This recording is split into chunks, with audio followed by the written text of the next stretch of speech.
Good morning friends. Today I am bringing you a quick unboxing video of the Irix 11mm extra super wide lens, that is 11mm. There are only two 11mm lenses in the world. One is from Canon, that is a zoom 11-24mm, and the next is this Irix 11mm, but it is a manual focus prime lens 11mm f4. I got it from New York City, from BH. That is a very reputed company. It is not actually available in India. I am from Kolkata, India, but this lens is this model is not available in India. So very few people use or know about this lens, but this is very indeed necessary for landscape photography. I am a landscape photographer, so I searched in the internet and I finally bought this lens from BH. Let's do the unboxing. It's a very good packaging.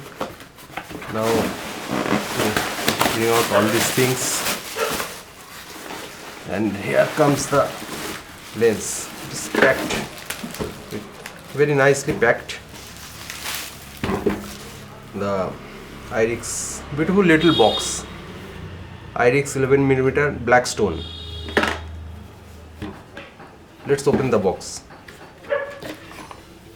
Whoa, it is a different type of thing. Inside the box you get a metal can, a tin can.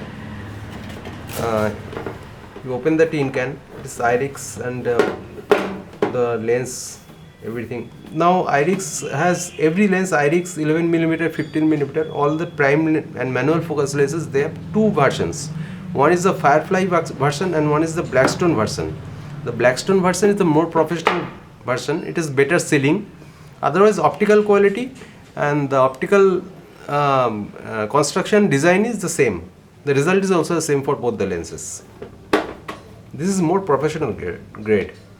So you see, the inside the metal box you get this warranty card from Irix, and finally the lens is another hard case. Inside another hard case, there is extra one back cap, rear cap.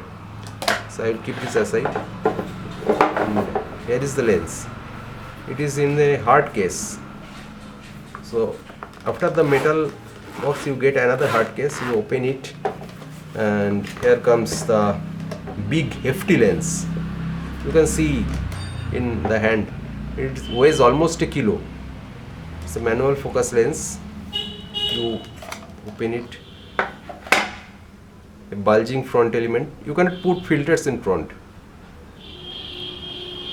It's a manual focus lens, and hyperfocal markings are also there. That is good and useful for landscape photography. I will be using it for night photography, for shooting the star trails, time lapses and moonlight photography. So in the night, I think as they told, these are all, it becomes a little illuminated, fluorescent, and there is a subtle click when you achieve the infinity marking. That is very helpful in shooting in the dark and focusing, because you have to do manual focus, so it will be helpful in a little click at infinity. Now open the rear. Okay, here rear is the gelatin card slot. You can put gelatin filters in the rear. A very well built, weather sealed, professional grade lens. You can use it in rains, in snows, no problem. In dust, no problems. It is sealed everywhere. A very hefty and very good lens. I will test it and let you know the results. Until then, bye.